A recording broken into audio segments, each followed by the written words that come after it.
So we'll talk later about the naphtha, which is a feed for the petroleum.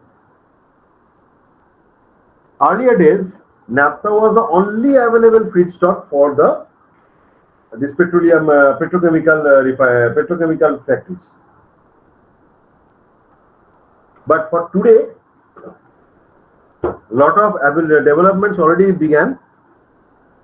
The gas naphtha, gas crackers are coming out slowly. Some of the industries already shifted into gas crackers. Some are having dual crackers, either you can crack naphtha or gas, and some are having old naphtha crackers. So in naphtha cracker, the whole naphtha feed, it may be a high, heavy or light, or maybe a blended. It is cracked around 800 degrees centigrade to make two cuts. One is olefins and aromatics. These olefins, they produce ultimately ethylene, propylene, butane, and aromatics. They produce benzene, toluene, and xylene. So in a typical naphtha cracker unit, the feed goes into preheater and the reactor, where the temperature rises around 800-820 degrees centigrade. There is a quench system from which we can get the pyrolysis fuel oil. Then the most important part of a cracker is the gasoline fractionator, where the C force and less is taken out. So the gasoline leaves from the top, the C1s and very less amount of C2. Then it goes to quench tower with a gasoline stripper. Again, gasoline is taken out from the bottom. After drying of the remaining part, it goes to a hot and cold section where it's called chilling train and demethanizer. Then hydrogen is taken out from the demethanizer section from the top. It remains around 95% pure. Then the bottom part, methane is taken out. And from the chilling train, one cut is there for the C2s and higher,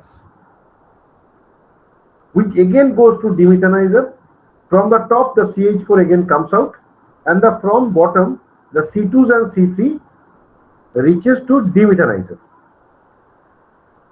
De-ethanizer means the ethane part is taken out from the top, the C2 part, where after adding hydrogen to convert the acetylene, it ultimately reaches ethylene fractionator, which is a very tall column, around 73 meter height.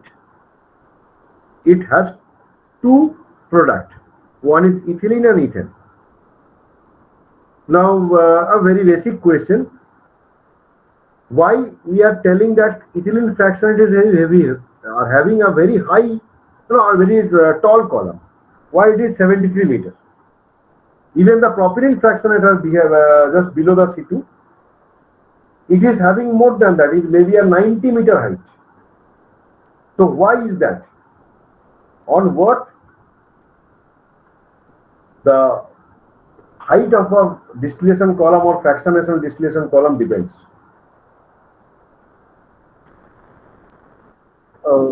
Actually, reflux may be depend to make a column height. No. Reflux actually depends on the Q line. Reflux generally follows the number of trays. A tall column means the number of trays are more. And why is that? More purely separated. You're coming, yes, come on. So if the bottom product and top product, what I intended to, if they are very close boiling range, then the number of trays have to be more. That's why the ethylene fractionator with the ethane and ethylene. What is the molecular weight of ethylene and ethane? Come on, make it very fast. What is the molecular weight of ethylene? What is the formula of ethylene? Sir, 28 ethylene. 28. Very good. Ethane? Sir, 30. 30. Because ethylene having a double bond, single double bond, and this double bond, if you break with the two hydrogens, so 2 will be added, 28 plus 2 is 30. So 28 and 30, the molecular weight. So their boiling ranges will be even closer. So from the C2 fractionation, these are separated. And from the de-ethanizer bottom, the ultimately C3s and C4s come to Sir, de-propanizer. Yeah. what's the height of the C2 fractionation column? C2 typically ranges around 70 to 73 meter. 70%. So, how many trays are present in each column? Normally, the theory is that if it is separated as fractionation distillation, then one tray means two trays are almost responsible for 0.95 meter, or simple take 1 meter. So if you want to insert 60 trays, it will be around 55 to 54 meter. Okay. So if it is 70 meter, it may be having a number of trays more than 80. Maybe, because I don't know exactly, because it varies as per the feed design. Okay, sir. Okay, just one second. Yeah. So from the de-ethanizer bottom, the ultimately goes to the de-propanizer, where from the top the C3s are taken out, and again by hydrogen adding, hydroaddition, it goes to the C3 fractionation, where propylene and propane, which is 42 and 44, again taken out. It is the highest column in a petrochemical industry. So, for a column to be very high, now let me ask a question from not in that context, out of the context. If a column becomes very high, what are the risks associated?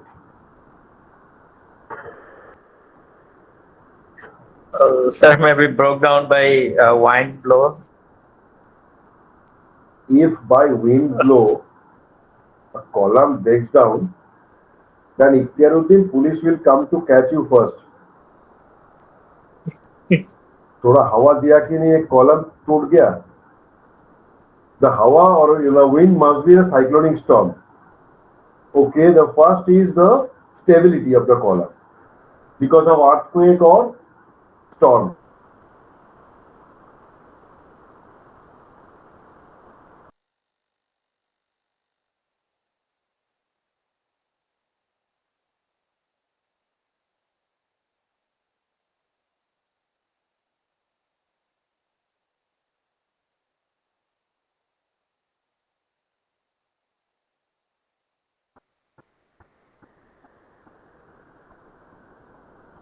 Okay, am I audible?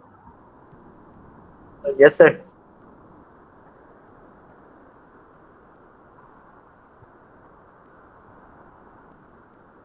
Somebody please confirm whether I am audible or not, because network. Yes, sir. Yes, sir. You are Yes, audible. sir. Yes, sir. Sir.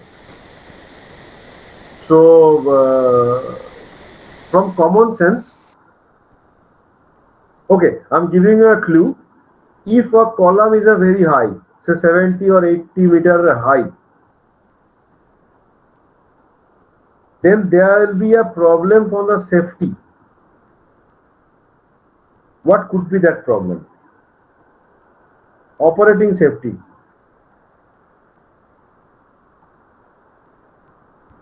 If some leakage is there from the top, and if it catches fire, then what would be a problem?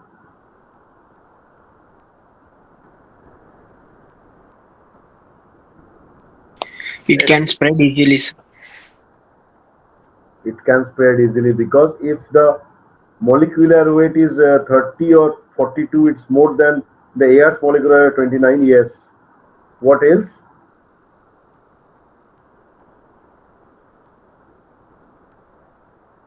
It If can cause fire to the other unit operations.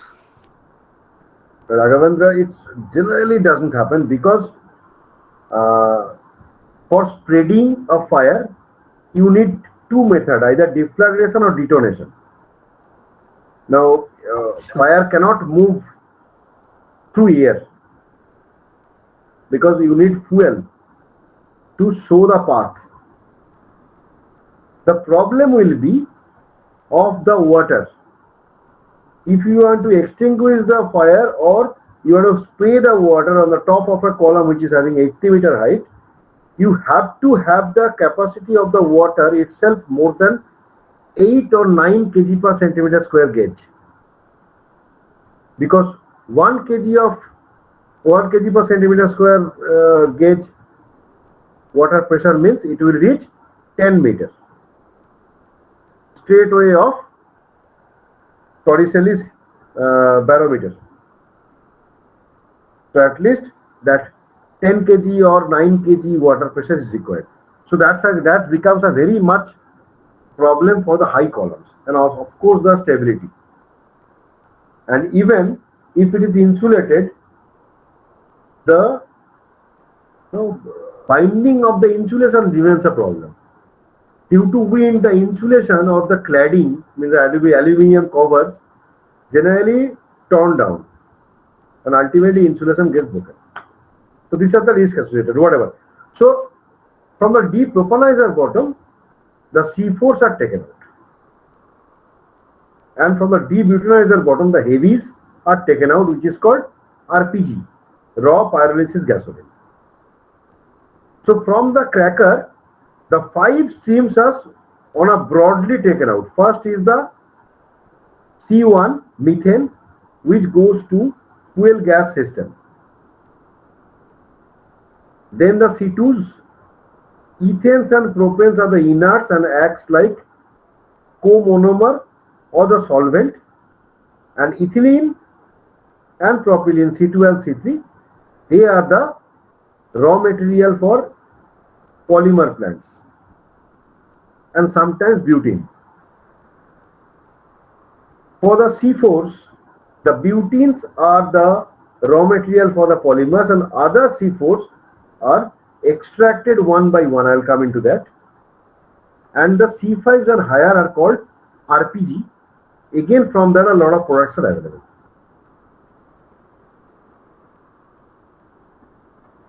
So ultimately, we are having the polymer product feedstock, which is ethylene. So ethylene in a catalytic reactor, not in a catalytic reactor, a polymerization reactor, gas phase reactor, a fluidized bed, and having a catalyst of mainly titanium and magnesium, which start polymerizing. The reaction is exothermic. So for the gas reactor, one stream is taken out from the top, a gas stream, and for a recyclable blower or compressor with a very high amount of flow rate, volumetric flow rate, it passes through a cooler and again fed to the bottom of the reactor to maintain the temperature of the polymerization reaction. The reactor temperature generally remains from 75 to 80 degrees centigrade. And after that, the powder is separated out into or from the flash drum and bag filter. That is called parched tower. From that, the polymer powder is taken out, which is not very stable.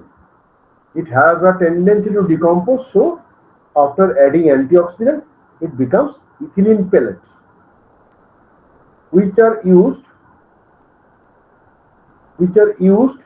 to make garbage bags, pipes, packaging films, tanks, insulation of wires, cables, etc. So polyethylene, or sometimes it's called polythene. So it is very famous for garbage bag. So these are the use of polyethylene.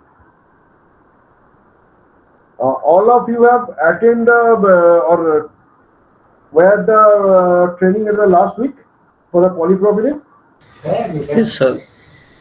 So for the propylene, you have already missed up some use of polyethylene.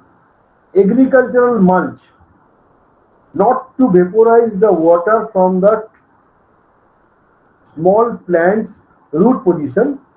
A particular mulch of polyethylene are currently used in the agricultural field. As we are facing a very difficult problem of water scarcity, so this actually helps. Then storage tank already told and houseware. So these are the uses of polyethylene. So as we have told that polyethylene is having ethane and double bond. So breaking the double bond also it can be used for the ethanol and other uses of ethylene. There is a polyvinyl chloride and ethylene glycol. So ethylene glycol, one of the most famous ethylene glycols used is polyester fiber and anti-refrigerant. Do you know what is antifreeze?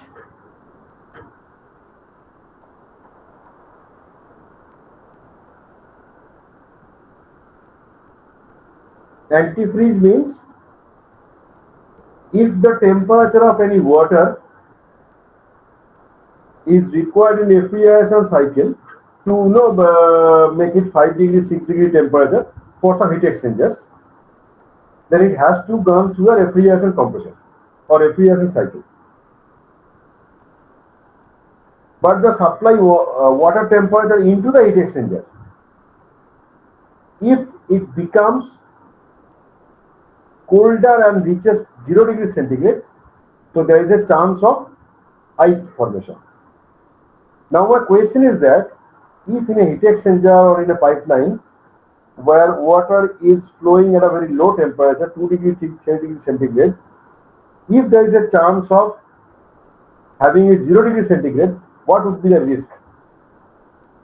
0 or minus 1 degree centigrade, what would be the risk?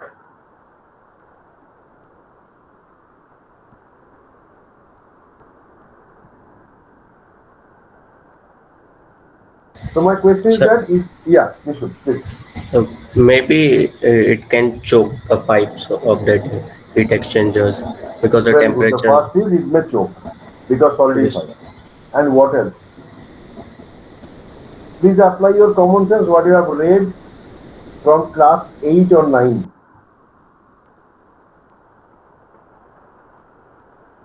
If water becomes ice, what would happen? Volume increase. Exactly, the volume will increase. So this is a very common phenomena in European countries where there is a chance of water gets cooled below 0 degree centigrade. And it was a very common phenomena due to the freezing of water. The whole equipment, the whole heat exchangers get broke or dismantled. There's a very common phenomenon inside the refrigeration cycle also. So that's why ethylene glycol used to be added inside the water, directly fed